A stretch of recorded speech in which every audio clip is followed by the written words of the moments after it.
សម្ដេចតេជោហ៊ុនសែនកោតសរសើរនិងអរគុណប្រធានាធិបតីដូណាល់ត្រាំដែលចូលរួមចំណែកដ៏ធំដើម្បីលុបបំបាត់ព័ត៌មានក្លែងក្លាយព័ត៌មានភូតកុហកលាបពណ៌អុចអាល់និងញុះញង់បង្កចលាចលស្ទើរពេញពិភពលោក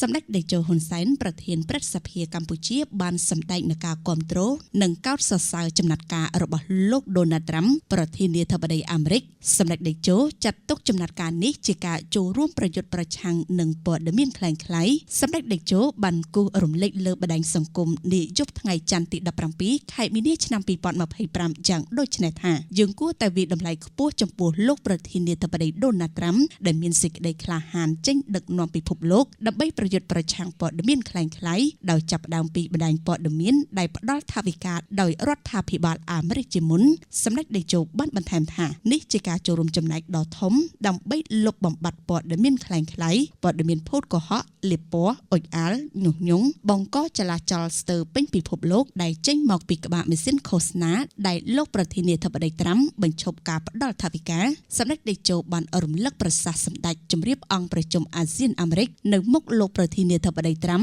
នៅហ្វីលីពីនឆ្នាំ2017ថាការបន្ទុកចិត្តលើអាមេរិកពីសំណាក់ប្រទេសមួយចំនួនក៏មានចំណែកចេញពីប្រព័ន្ធផ្សព្វផ្សាយអាមេរិកដែលធ្វើឲ្យប្រទេសទាំងនោះយល់ច្រឡំថាជាគោលជំហររដ្ឋាភិបាលអាមេរិកសម្ដេចតេជោបានគូសរំលេចថាចរិតមាយាទនិងសម្ដីអ្នកយកព័ត៌មាននិងអ្នកនិយាយព័ត៌មានមួយចំនួនតូចនៃបណ្ដាញព័ត៌មានចាយលុយអាមេរិករឹកធំជាងប្រមុខរដ្ឋឬប្រមុខរដ្ឋាភិបាលទៅទៀតគ្មានគុណធម៌និងសីលធម៌ទេសម្ដេចតេជោបានកោតសរសើរនិងអរគុណចំពោះលោកប្រធានាធិបតីដូណាល់ត្រាំចំពោះចំណាត់ការនេះ